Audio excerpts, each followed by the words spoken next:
ரணில் விக்ரமசிங்கவிற்கு மட்டுமா அது ஒரு பிரச்சனையாக இருக்கும்னு சொல்லி சொன்னா இல்ல. சஜித் பிரேமதாசவிற்கு மட்டுமா அது ஒரு பிரச்சனையாக இருக்கும்னு சொல்லி சொன்னா இல்ல. ஆக மொத்தத்துல தற்போதைய அரசாங்கத்திற்கும் இது ஒரு பிரச்சனையாகத்தான் இருக்கும். அவர்கள் நினைத்திருக்க மாட்டார்கள் இவ்வளவு தூரத்திற்கு இந்த ஒரு விவகாரம் பேசப்படக்கூடிய ஒரு பாரதூரமான பிரச்சனையாக மாறும்னு சொல்லி.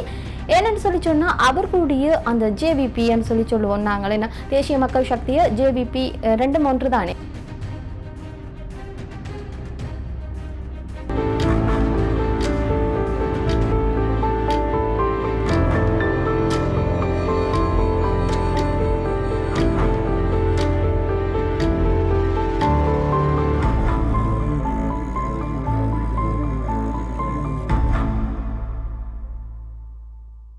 வணக்கம். மற்றொரு காணொலியில் இணைந்து கொள்வதில் மகிழ்ச்சி. இன்றைய தினமும் இலங்கையில் பல்வேறுபட்ட சம்பவங்கள் பதிவாகி இருக்கின்றன. குறிப்பாக இன்றைய 17ஆம் தேதி எவ்வாறான விடயங்கள் இலங்கையில் இடம்பெற்றிருக்கின்றன என்பது தொடர்பாகத்தான் இந்த காணொலி அமையப்பெற போகிறது.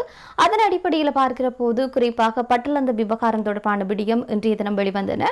அதே நேரத்தில் அனுராதபுர வைத்தியசாலையில் நடைபெற்று அந்த பாலியல் பலாத்காரம் தொடர்பிலான விடயம் இன்றைய தினம் நீதிமன்றத்திற்கு எடுத்துக் கொள்ளப்பட்டது. இதன் போதும் சில முக்கியமான விடயங்கள் இடம்பெற்றிருக்கின்றன.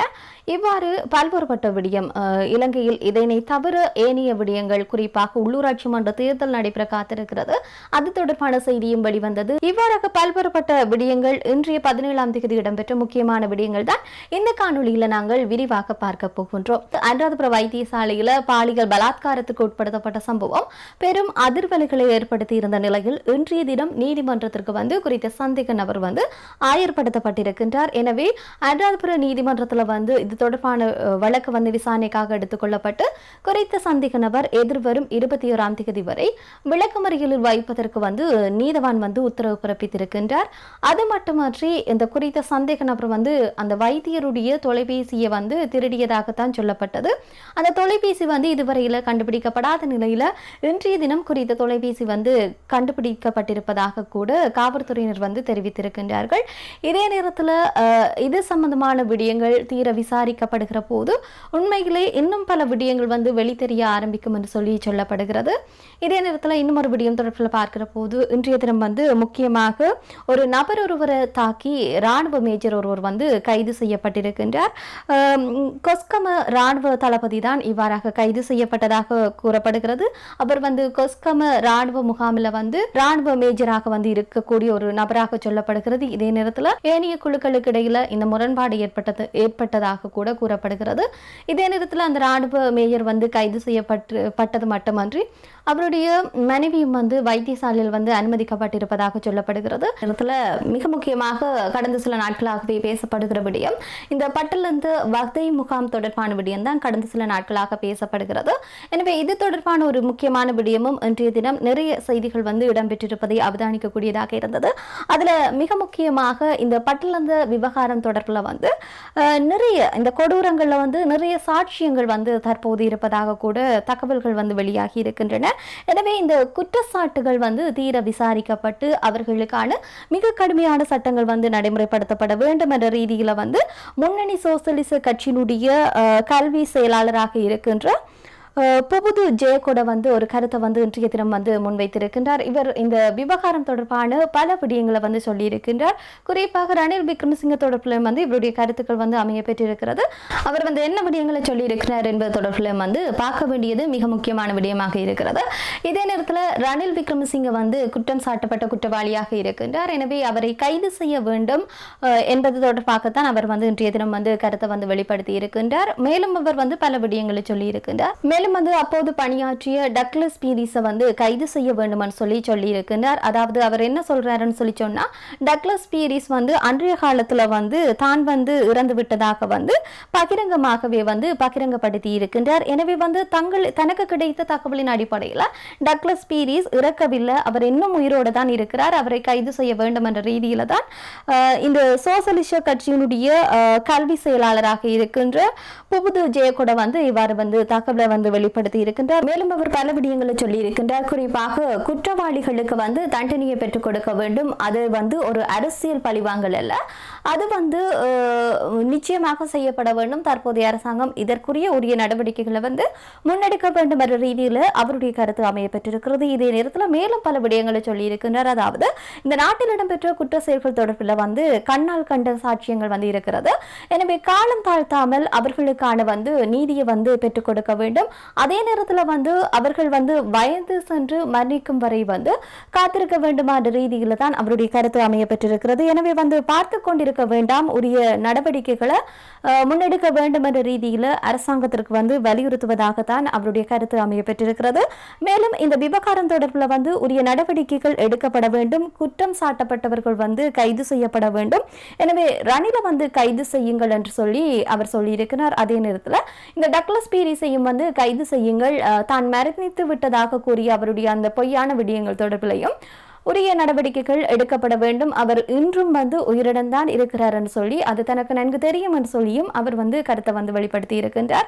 எனவே இந்த பொய்யான தகவல்களை பரப்புவர்களுக்கு எதிராக இது ஒரு பாரிய குற்றம். அதாவது தான் உயிருடன் இருந்து கொண்டு உயிருடன் இல்லை என்று சொல்லி சொல்வது என்பது பாரிய ஒரு குற்றம். எனவே இதற்குரிய தண்டனைகளை பெற்றுக் கொடுக்க வேண்டும்.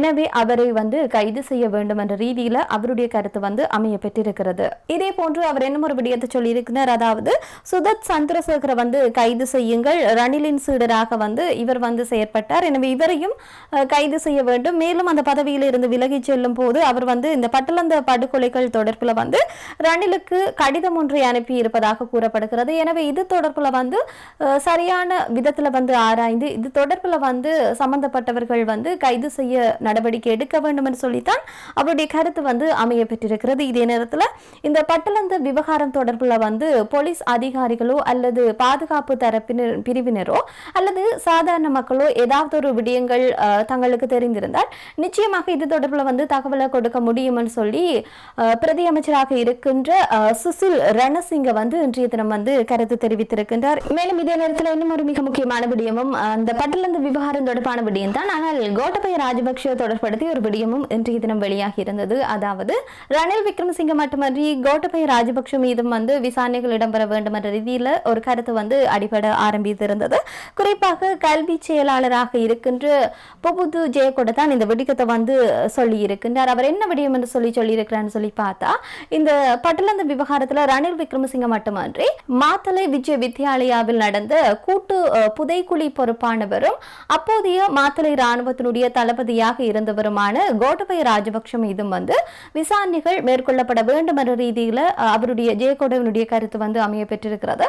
இப்போது இறந்து எலும்பு கூடுகளாக மாறியவர்களிடம் அந்த நபர்கள் இனி உயிருடன் இல்லை என ஒரு சாரார் கூறலாம்.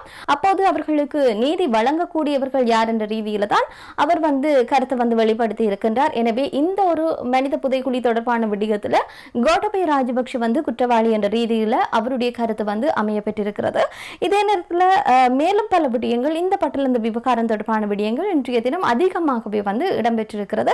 குறிப்பாக முக்கியமான நபர்கள், அரசியல்வாதிகள், பிரமுகர்கள் என பல்வேறுபட்ட நபர்களும் இந்த ஒரு விடயம் தொடர்பில் கருத்துக்களை வெளிப்படுத்தி வருகின்றார்கள்.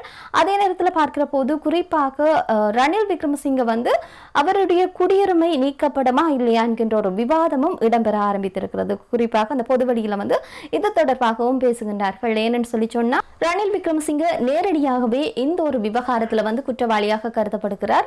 எனவே இப்படிப்பட்ட சூழ்நிலையில 2 நாட்கள் விவாதங்கள் இடம்பெற காத்திருக்கிறது இந்த அறிக்கை தொடர்பாக. எனவே அப்படிப்பட்ட நிலையில அதன் பிற்பாடு நிரூபணமாக வருகின்ற போது, அதாவது குற்றம் நிரூபிக்கப்படுகின்ற போது ரணில் விக்ரமசிங்கவனுடைய குடியுரிமை நீக்கப்படுமா இல்லையா என்று சொல்லி கேள்வி எழுப்பப்படுகிறது. அதே நேரத்தில் குடியுரிமை நீக்கப்பட வேண்டும் என்ற ரீதியில் சில பிரமுகர்கள் கருத்துக்களை வெளிப்படுத்தி வருகின்றார்கள். அப்படி பார்க்கிற நிலையில உண்மையிலே ரணில் விக்ரமசிங்கவனுடைய குடியுரிமை நீக்கப்படுமா இல்லையா என்கின்ற ஒரு விடயம் எல்லோருடைய மத்தியிலே ஏற்பட்டிருக்கிறது. எனவே 1948 ஆண்டு 17ஆம் இலக்க விசாரணை ஆணை சட்டத்தின் கீழ் தான் இந்த பட்டலந்த ஆணைக்குழு வந்து நியமிக்கப்பட்டிருந்தது. எனவே வந்து ஆணைக்குழுவிற்கு வந்து தனிநபர் ஒருவருடைய எந்த ஒரு சிவில் அல்லது குடியுரிமைகளை ரத்து செய்வதற்கான அதிகாரம் அந்த ஆணைக்குழுவிற்கு அப்போது வந்து வழங்கப்படவில்லை. 1978 ஆண்டினுடைய 7ஆம் இலக்க சிறப்பு ஜனாதிபதி ஆணையகத்தினுடைய சட்டத்தின் கீழ் நியமிக்கப்பட்ட ஆணையங்கள் மட்டுமே வந்து ஒரு நபருடைய சிவில் உரிமைகள் அல்லது மனித உரிமைகள் வந்து மீறப்படுகின்ற போது அதனை வந்து ஒழிக்க முடியும். அப்படி இருக்கிற போது 1978 ஆண்டு 7ஆம் இலக்க சட்டத்துல வந்து இது தொடர்பில் வந்து எந்த ஒரு விடயமும் இந்த ஆணைக்குழுவினுடைய பரிந்துரைகளுக்கு அமைய வந்து இடம்பெறவில்லை.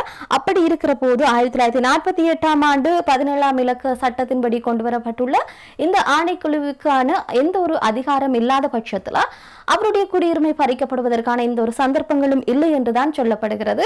ஆனாலும் சொல்லப்படுகிறது 1978 ஆண்டு இந்த 7ஆம் இலக்க சட்டத்தின் கீழ் என்ன சொல்லப்படுகிறது சொல்லி சொன்னா, இது தொடர்பாக குறிப்பாக இந்த ஜனாதிபதி ஆணைக்குழு தொடர்பில் வந்து சில பரிந்துரைகள் வந்து நாடாளுமன்றத்தில் வாக்கெடுப்பிற்கு விடப்படுவதன் மூலம் குறித்த நபருடைய சிவில் அல்லது குடியுரிமை வந்து பறிக்கப்படுவதற்கான வாய்ப்புகள் இருப்பதாகவும் சொல்லப்படுகிறது.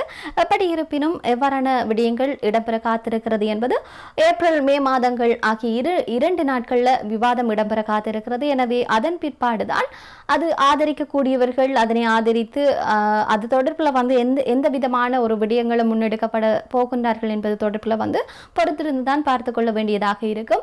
எனவே போதுமான ஆதாரங்கள் இருந்தால் சட்டமா அதிபர் வந்து அதற்கு எதிராக வந்து சம்பந்தப்பட்டவர்களுக்கு எதிராக ஒரு வழக்கு தாக்கல் செய்வதற்கான அதிகாரம் வந்து சட்டமா அதிபருக்கு இருப்பதாக சொல்லப்படுகிறது. எனவே சட்டமா அதிபருடைய விடயத்திற்கேற்ப அவர் எடுக்கக்கூடிய முடிவுகளின் அடிப்படையில் தான் ரணில் விக்ரமசிங்கவனுடைய குடியுரிமை பறிக்கப்படுமா இல்லையா என்பது தொடர்பில் வந்து ஏதாவது ஒரு கருத்துக்களை வந்து முன்வைக்கக்கூடியதாக இருக்கும். அதே நேரத்தில் நிச்சயமாக சொல்ல போனால் ரணில் விக்ரமசிங்க இந்த ஒரு விடயத்தில் நிச்சயமாக அவர் வந்து நழுவி செல்லக்கூடிய நிலைதான் ஏற்பட்டிருக்கிறது. இதே நேரத்தில் ரணில் விக்ரமசிங்கவிற்கு மட்டுமா அது ஒரு பிரச்சனையாக இருக்கும்னு சொல்லி சொன்னா இல்ல, சஜித் பிரேமதாசாவிற்கு மட்டுமா அது ஒரு பிரச்சனையாக இருக்கும்னு சொல்லி சொன்னா இல்ல. ஆக மொத்தத்தில் தற்போதைய அரசாங்கத்திற்கும் இது ஒரு பிரச்சனையாகத்தான் இருக்கும். அவர்கள் நினைத்திருக்க மாட்டார்கள் இவ்வளவு தூரத்திற்கு இந்த ஒரு விவகாரம் வந்து பேசப்படக்கூடிய ஒரு பாரதூரமான பிரச்சனையாக மாறும்னு சொல்லி. ஏன்னு சொல்லி சொன்னா அவர்களுடைய அந்த ஜேவிபின்னு சொல்லி சொல்லுவோம் நாங்கள், என்ன தேசிய மக்கள் சக்தியை ஜேவிபி ரெண்டும் ஒன்று தானே. 80-90களில் பார்க்கிற போது ஜேவிபியை பார்க்கிற போது ஒரு ஆயுத குழுக்களாகத்தான் இருந்திருக்கின்றார்கள். அந்த காலத்துல பல வன்முறைகள் வந்து இடம்பெற்றிருக்கிறது. அதாவது குறிப்பாக இந்த பட்டலந்த விவகாரம் தொடர்பில் இந்த சித்திரவதை முகாம் ஏன் உருவாக்கப்பட்டதுன்னு சொல்லி சொன்னா அப்படிப்பட்ட ஒரு ஆயுத குழுக்களை அடக்கி ஒடுக்குவதற்காகத்தான் அன்றைய காலத்துல அந்த ஒரு குழுவை வந்து இந்த இவ்வாறான விடயங்கள் வந்து மேற்கொள்ளப்பட்டதாக சொல்லப்படுகிறது. எனவே இது தொடர்பில் வந்து ரணில் விக்ரமசிங்கவும் நேற்றைய தினம் வழங்கியிருந்த விடயத்தில் வந்து இது தொடர்பிலும் வந்து அவர் வந்து சொல்லியிருக்கிறார். இதற்காக இந்த முகாம் வந்து உருவாக்கப்பட்டது என்ற ரீதியில் அவருடைய கருத்து அமைய பெற்றிருக்கிறது. எனவே தற்போது உள்ள ஜேவிபிக்கும் வந்து இது ஒரு மிக முக்கியமான ஒரு விடயமாக அல்லது அவர்கள் பக்கமும் திரும்பக்கூடிய வாய்ப்பாக கூட அமையப்பெறலாம். எனவே அவர்கள் வந்து சில விடயங்களை கொண்டு வரப்படுகின்ற போது அது அவர்களுக்குள் இருக்கக்கூடியவர்களுக்கே ஒரு பிரச்சனையாக இருக்கக்கூடிய நிலை வந்து ஏற்படக்கூடிய சாத்தியக்கூறுகள் வந்து அதிகமாகவே இருக்கிறது. எனவே அன்றைய காலத்தில் அவர்கள் ஒரு ஆயுத குழுக்களாக இருந்தார்கள். அவர்களை அடக்குவதற்கு இப்படியான முகாம்கள் தேவையாக இருந்தது. குறிப்பாக வந்து சொல்ல போனால் இங்கால வந்து புலிகளை சமாளிப்பதற்கு வந்து இலங்கை அரசாங்கத்திற்கும் இராணுவத்திற்கும் மிக கடுமையாக இருந்தது. அதிலும் குறிப்பாக இந்திய இராணுவத்தினுடைய உதவிகள் வந்து நாடப்பட்டது. எனவே இந்திய அமைதிப்படை வந்து இலங்கையில் இருக்கிற போது அவர்கள் வந்து புலிகள் சார்ந்த விஷயத்துல வந்து பார்த்து கொண்டார்கள். அதே நேரத்தில் அவர்களுடைய அந்த ஒரு விடயத்தை வந்து அப்போதைய அரசாங்கம் வந்து ஏற்றுக்கொள்ள விரும்பவில்லை. என்னன்னு சொல்லி சொன்னா அவர்களுக்கும் இந்திய இராணுவ படைக்கும் இடையில ஒரு முருகல் நிலை ஏற்பட்டது. எனவே அந்த ஒரு சூழ்நிலையில அவர்கள் கையில் எடுத்த அந்த ஒரு விடயம்தான் இந்த பட்டலந்த வதை முகாமாக இருக்கிறது. எனவே ஜேவிபி அன்றைய காலத்துல இந்த ஆயுத குழுக்களாக இருக்கக்கூடிய நபர்களை வந்து அடக்கி ஒடுக்குவதற்கான ஒரு விடயமாகத்தான் இருந்தது. ஏன் இது உருவாக்கப்பட்டது, இதன் பின்னால் இருக்கிற காரணங்களை ஆராய்ந்து பார்க்கிற போது அது ஒரு ஆயுத குழுவினுடைய செயல்பாடாக மாறுகிறது. இப்படியாக பல்வேறுபட்ட ரீதியில் ரணில் விக்ரமசிங்கவிற்கு மட்டுமன்றி சஜித் பிரேமதாசாவிற்கு மட்டுமன்றி தற்போதைய அனுர அரசாங்கத்திற்கும் இது ஒரு தலைவிதியாகத்தான் மாறியிருக்கிறது. மேலும் பல விடயங்கள் வந்திருக்கிறது. குறிப்பாக இந்த முகாம் தொடர்பாக பட்லந்த முகாம் தொடர்பான குற்றச்சாட்டுகள்ல இருந்து முன்னாள் ஜனாதிபதி ரணில் விக்ரமசிங்க தப்பிக்க முடியாது என்று சொல்லி பிரதி அமைச்சராக இருக்கக்கூடிய நளின் கேவகே கருத்தை வெளிப்படுத்தி இருக்கின்றார். அவர் சொன்ன விடயம் என்னன்னு சொல்லி சொன்னா, இந்த அரசு பயங்கரவாதம் ஒன்று வரலாற்று கால பகுதியில் இருந்தே காணப்பட்ட ஒன்றாக இருக்கிறது. எனவே அவர் ஒரு விடயத்தை சொல்லி இருக்கின்றார். அதாவது இந்த வெள்ளையாடை அணிந்து மலர்தட்டை ஏந்திய அனைத்து ஆட்சியாளர்களும் தவறிழைத்தவர்களாகவே காணப்படுகின்றார்கள். எனவே அவர்களுடைய முகத்திரையானது தற்போது கிழிந்திருக்கிறது என்று சொல்லித்தான் பிரதி அமைச்சர் நளின் கேவகே கருத்தை வெளிப்படுத்தி இருக்கின்றார். இதே நேரத்தில் இன்னும் ஒரு இந்த தேசபந்து தென்னக்கோன் தொடர்பான விடயமும் இன்றைய தினம் வெளிவந்தது. அதாவது இந்த பிடியாணை பிறப்பிக்கப்பட்டு சுமார் 3 வாரங்கள் கடந்த நிலையில தேசபந்து தென்னக்கோன் இன்று வரையுமே ஒரு தேடப்பட்ட நபராகத்தான் இருக்கிறார். இது ஒரு நிச்சயமாக இலங்கையினுடைய பாதுகாப்பு விடயம் எவ்வாறாக இருக்கிறது என்பது தொடர்பில் மிகப்பெரிய ஒரு கேள்வியை ஏற்படுத்தி இருப்பதாக சொல்லப்படுகிறது. எனவே எப்படி இருக்க அவரை கைது செய்ய முடியவில்லை என்கின்றது மிகப்பெரிய ஒரு கேள்வியை தான் ஏற்படுத்தி இருக்கிறது. இதே நேரத்தில் 6 காவல்துறை குழுக்கள் விசாரணைகளை மேற்கொண்டு வருவதாக சொல்லப்படுகிறது. இந்த குற்றப்புலனாய்வு திணைக்களம் அண்மையில தேசபந்து தென்னக்கோனுடைய மனைவியிடம் கூட விசாரணைகளை மேற்கொண்டதாக சொல்லப்படுகிறது. இப்படி ஒரு குட்டி தீவாக இருக்கிற இலங்கைக்குள்ள ஒரு முன்னாள் போலீஸ் அதிகாரி ஒருவர் கைது செய்வதற்கு இத்தனை நாட்கள் ஆகிறதா என்ற ஒரு கேள்வி எழுகின்றது. இதே நேரத்தில் பார்க்கிற போது இசாரா செவ்வந்தி தொடர்பிலையும் அதாவது அண்மை நாட்களில் செய்தி ஒன்று வெளிவந்தது. அவர் தற்போது இலங்கையில இல்லை என்று சொல்லி சொல்லப்படுகிறது. இப்படிப்பட்ட நிலையில இலங்கையினுடைய பாதுகாப்பு தொடர்பிலையும் பாதுகாப்பு கட்டமைப்பு தொடர்பிலையும் பல கேள்விகளை தான் எழுப்பியிருக்கிறது. அது மட்டுமன்றி இந்த பாதுகாப்பு தொடர்பான விடயம் ஏன் கேள்விக்குட்படுத்தப்படுகிறது சொல்லி சொன்னா, தேசபந்து தென்னக்கோன் இதுவரையில நீதிமன்றத்தில் ஆயராகவில்லை. ஆனாலும் அவர் முன்வைக்கக்கூடிய ரிட் மனு நீதிமன்றத்தில் விசாரணைக்காக எடுத்துக்கொள்ளப்பட்டிருக்கிறது. எனவே ஒரு கையொப்பத்துடன் அவருடைய ரிட் மனு அனுப்பப்பட்டிருக்கிறது. இப்படி இருக்கின்ற போது எதற்காக அவர் இன்னும் கைது செய்யாமல் இருக்கின்றார்கள் என்ற ஒரு கேள்விதான் எழுகின்றது. இதே நேரத்தில் இந்த ரிட் மனு நீதிமன்றத்தில் விசாரணைக்கு எடுத்துக்கொள்ளப்படாமலேயே நிராகரிக்கப்பட்டிருக்கிறது. மேலும் இந்த வழக்குடன் தொடர்புடைய 6 சந்தேக நபர்களுக்கு தங்களை கைது செய்வதை தடுக்க கோரி ஒரு விடயத்தை ரிட் மனுவை சமர்ப்பித்திருக்கின்றார்கள். எனவே அவர்களுடைய விடயம் ஏற்றுக்கொள்ளப்பட்டது. ஆனாலும் தேசபந்து தென்னக்கோன் வழங்கிய அந்த விடயம் ஏற்றுக்கொள்ளப்படவில்லை. அது விசாரணைக்கு எடுத்துக்கொள்ளப்படாமலே நிராகரிக்கப்பட்டது. இதுதான் இன்றைய நாளில் அவர் தொடர்பில் ஒரு முக்கியமான செய்தியாக இருக்கிறது. இது மட்டுமன்றி இந்த போலீஸ் மற்றும் பாதுகாப்பு சேவைகள் அரசியல் மயப்படுத்தப்பட்டுள்ளதாக கூட சம்பிக்க ரணவக்க ஒரு கருத்தை இன்றைய தினம் வெளிப்படுத்தி இருக்கின்றார். அவர் சொன்ன விடயங்களை இது ஒரு முக்கியமான விடயமாக பார்க்கப்படுகிறது. இதே நேரத்தில் மல்கம் ரஞ்சித் ஆண்டிகை ஒரு விடயத்தை சொல்லி இருக்கின்றார். அதாவது எதிர்வரும் ஏப்ரல் மாதம் 21ஆம் தேதிக்குள்ள அரசாங்கம் கொடுத்த வாக்குறுதிகளை நிறைவேற்ற வேண்டும். அப்படி நிறைவேற்ற தவறுகின்ற பட்சத்தில் வீதியில் இறங்கி நாங்கள் போராடுவதற்கு தயாராக இருக்கிறோம் சொல்லி அனுர அரசாங்கத்தை எச்சரிக்கின்ற விதமாகத்தான் மல்கம் ரஞ்சித் ஆண்டிகை ஒரு கருத்தை இன்றைய தினம் வெளிப்படுத்தி இருக்கின்றார். குறிப்பாக புதிய ஒரு அரசாங்கம் உருவாக்குவதில் அவருடைய செயற்பாடும் அல்லது அவர் சார்ந்த ஒரு அவருடைய நிலைப்பாடும் அரசாங்கத்திற்கு சார்பாகத்தான் இருந்தது. என்னன்னு சொல்லி சொன்னா, இந்த ஈஸ்டர் தாக்குதல் தொடர்பில் ஒரு நீதியான வெளிப்படையான ஒரு விசாரணைகள் இந்த அரசாங்கத்தில் இடம்பெறும் என்ற ரீதியில் அவருக்கு அன்று அரசாங்கத்திற்கு ஆதரவை தெரிவித்து நிறைய விடயங்களை அவர் ஆரம்பத்தில் சொல்லியிருந்தார். ஆனாலும் ஒரு மாற்றத்தை ஏற்படுத்தி அவர் அரசாங்கத்தை உருவாக்கி கொண்டோம். ஆனாலும் அந்த அரசாங்கம் கொடுத்த வாக்குறுதிகளை நிறைவேற்றவில்லை என்ற ரீதியில் தான் அவருடைய கருத்து அமைய பெற்றிருக்கிறது. இது மட்டுமன்றி இந்த லசந்த விக்ரமதுங்க மற்றும் பிரதீப் எக்னுலிகொட போன்ற பல்வேறுபட்ட ஊடகவியலாளர்கள் தொடர்பிலையும் மல்கம் ரஞ்சித் ஆண்டிக்கு கருத்தை வெளிப்படுத்துகின்ற போது அவர்களுக்கான நீதியும் பெற்றுக் கொடுக்கப்பட வேண்டும். அதே நேரத்தில் உயிர்த்த ஞாயிறு தாக்குதல் தொடர்பான விடயமும் சரியான நீதியான விசாரணைகள் முன்வைக்கப்பட வேண்டும் என்ற ரீதியில தான் அவருடைய கருத்து அமைய பெற்றிருக்கிறது. எனவே இந்த விடயங்கள் தொடர்பில் சரியான விடயங்கள் நீங்கள் எடுக்க தவறுகின்ற போது நிச்சயமாக உங்களுக்கு எதிராக நாங்கள் வீதியில் இறங்கி போராடுவோம் என்ற ரீதியில் அனுர அரசாங்கத்தை எச்சரிக்கை விடுக்கும் விதமாகத்தான் அவருடைய கருத்தானது இன்றைய தினம் அமைய பெற்றிருக்கிறது. மேலும் பல விடயங்கள் இலங்கையில் இடம்பெற்றிருக்கிறது. அது தொடர்பாக பார்க்கிற போது குறிப்பாக இந்த உள்ளூராட்சி மன்ற தேர்தல் தேர்தல் வந்து இடம்பெற காத்திருக்கிறது. அது தொடர்பான விடயமும் இன்றைய நாளில் வெளிவந்தது. அதாவது தேர்தலுக்கான இந்த தபால் மூல வாக்களிப்பு விடயம் வந்து இடம்பெற்றிருந்தது. அந்த ஒரு விடயம் வந்து அதாவது தபால் மூல வாக்களிப்பு ஏற்றுக்கொள்ளுகின்ற நாளானது இன்று இரவு 12 மணியுடன் வந்து நிறைவு பெற்றிருக்கிறது. எனவே இந்த தபால் மூல வாக்கெடுப்பின் ஊடாக ஏற்கனவே வந்து அந்த 12ஆம் திகதி வந்து 12 மணியுடன் நிறைவு பெற்றிருந்த நிலை வந்து நீடிக்கப்பட்டு இன்று 12 மணியுடன் வந்து நிறைவு பெற்றிருக்கிறது. எனவே இந்த கால அளவானது இனிமேல் நீடிக்கப்படாதுன்னு சொல்லியும் ஒரு அறிவித்தல் வந்து விடுக்கப்பட்டிருக்கிறது. இவ்வாறான நிலையில தேர்தல் தொடர்பில் வந்து வேட்பாளர்கள் வந்து மனு தாக்கல் செய்திருக்கின்றார்கள்.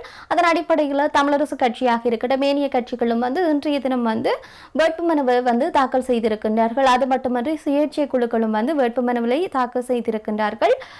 மேலும் பல விடயங்கள் என்னன்னு சொல்லி சொன்னா இந்த உள்ளூராட்சி மன்ற தேர்தல் தொடர்பில் வந்து கட்சி ரீதியிலான வாக்களிக்க வேண்டுமா அல்லது யாருக்கு வாக்களிக்கலாம் என்கின்ற பல்வேறுபட்ட கேள்விகள் எல்லாம். ஆனால் நிச்சயமாக உங்களுடைய ஊர்களில் இருக்கக்கூடிய நபர்கள் அவர்கள் எந்த கட்சியாக இருந்தாலும் அவர்கள் நிச்சயமாக உங்கள் ஊர்களுக்கு வந்து சேவையாற்றக்கூடிய சேவை நலன் கொண்டவர்களாக இருக்கிற பட்சத்தில் அவர்களுக்கு வந்து வாக்களிப்பதில் எந்த ஒரு விடயமும் இருக்காது, எந்த ஒரு மாற்று கருத்தும் இல்லை என்பதுதான் என்னுடைய தனிப்பட்ட கருத்தாக இருக்கிறது.